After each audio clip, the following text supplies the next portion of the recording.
تم بڑے غریب نواز. غریب نواز کسی ایسی ذات کا نام نہیں ہے جن کے لیے تم کرگل کی سرحدیں قائم کر دو. لیکن غور کرو، غریب نواز سے پہلے بھی ہندوستان میں اذان ہوتی تھی کہ نہیں؟ تلاوت ہوتی تھی کہ نہیں؟ نمازیں پڑھی جاتی تھی کہ یہ نہیں؟ میرے عزیز، اگر تم تاریخ ہند کا مطالعہ کرو گے تو تمہیں معلوم ہوگا کہ غریب نواز سے بہت پہلے جب بھارت کے باشندوں کے ذہن و فکر میں یہ احساس بھی پیدا نہیں ہوا تھا کہ کوئی اجمیر کی دھرتی پر معین الدین نام کا ولی آنے والا ہے. میں تاریخ کے اجالے میں اپنی بات کو ثابت کروں گا. تاریخ مسعودیہ کا حوالہ. سبحان اللہ. سرکار غریب نواز 531 ہجری میں پیدا ہوئے. جی. غوث پاک 471 ہجری میں پیدا ہوئے.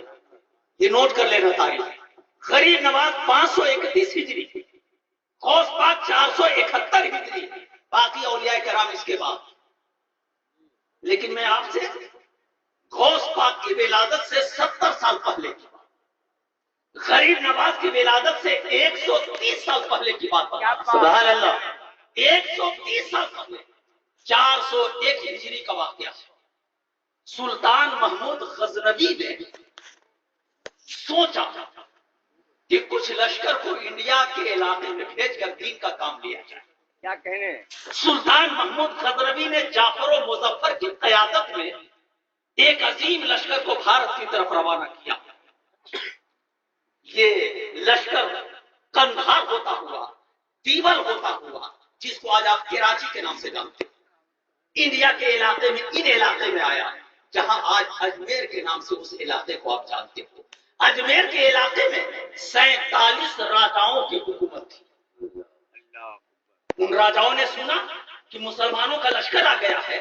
سارے راجا متحد ہو گئے اور اپنے سارے لشکر کو اکٹھا کیا اور حکم دے دیا کہ مسلمانوں کے لشکر کو چیٹیوں کی طرف مسل کر کے رکھو. حالات بڑے خراب ہیں.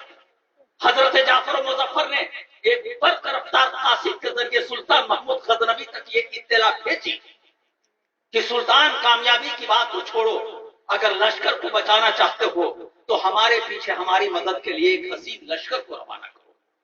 سلطان محمود غزنوی نے فوراً حضرت سید ساہو سالار کی قیادت میں کہو. سبحان اللہ. سبحان اللہ.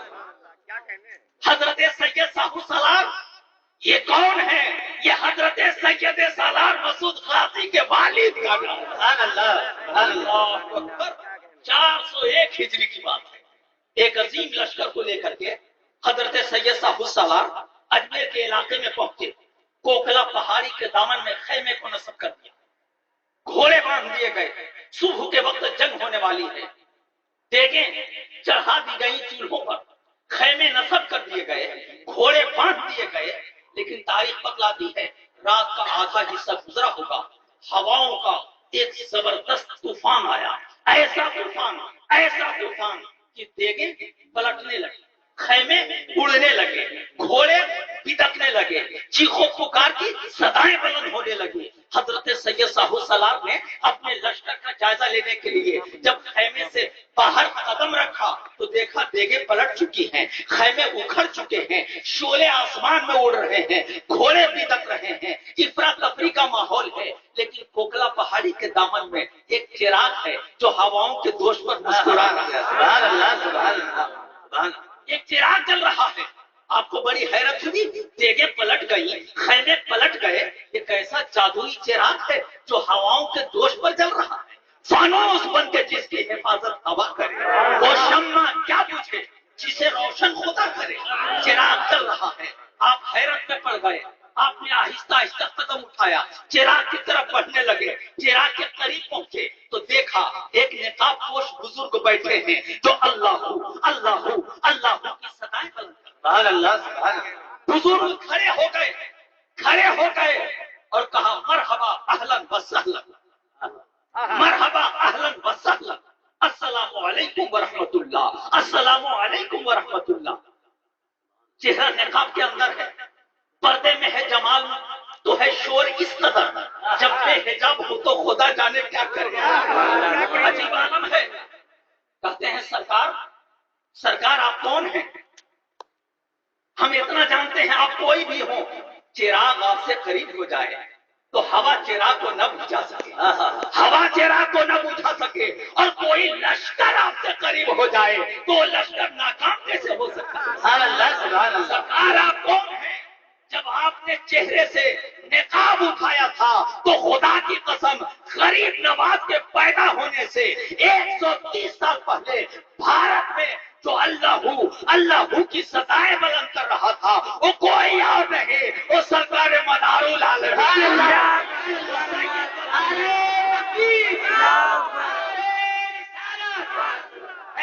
مدار العالمین، نعرہ تکبیر،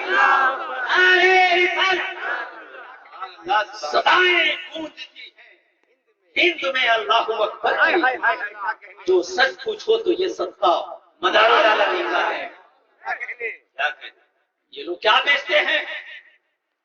کہا جاتا ہے کہ کہاں راجہ بھوگ کہاں گنگوا تیلی۔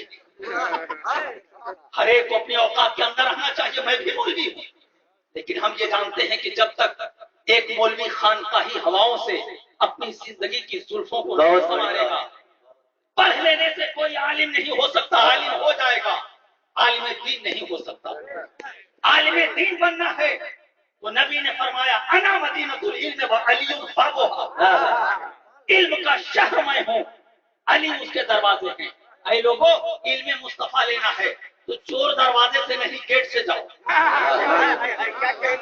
علم مصطفیٰ لینا ہے تو باب شہر علم علی ہے، علی ہے۔ اگر چور دروازے سے جا کر علم لوگے تو سلمان رشدی تو بن سکتے ہو، امام اعظم نہیں بن سکتے۔ امام اعظم عالم ہونا اور ہے، عالم دین ہونا اور ہے۔ تسلیمہ نسرین بھی بے وقوف پڑھی تھی، سلمان رشدی بھی پڑھا لکھا بے وقوف تھا، لیکن علم نے اسے کیا دیا؟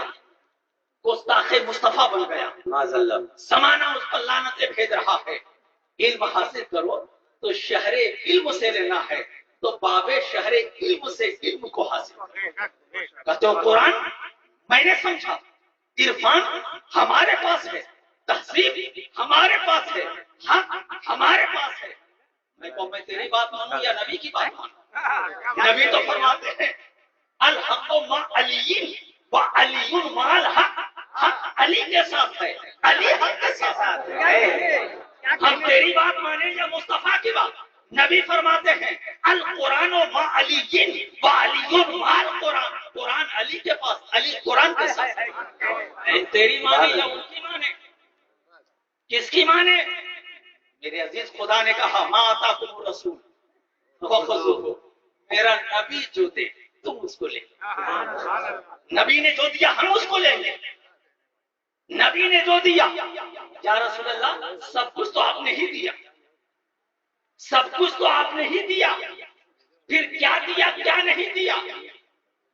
نبی فرمائیں گے اے خدا کے بندے، خدا نے تو سب کچھ تجھے دیا، زمین دی، آسمان دیا، کہکشاں، ستارے، جھرنے، پھل فروٹ، مکان، دکان، کھیت کھلیان، سائیکل، بینک، ٹرین، پلین، سب خدا نے دیا۔ لیکن خدا نے کسی دینے کو اگر دینا کہا تو لقد من اللہ علی المؤمنین اذ بعث فیہم رسولا، خدا نے یہ نہیں کہا سعید اختر میں نے زمین پیدا کیا ہے تم اور تم سب کے لیے، میرا احسان، آسمان کو پیدا کیا میرا احسان۔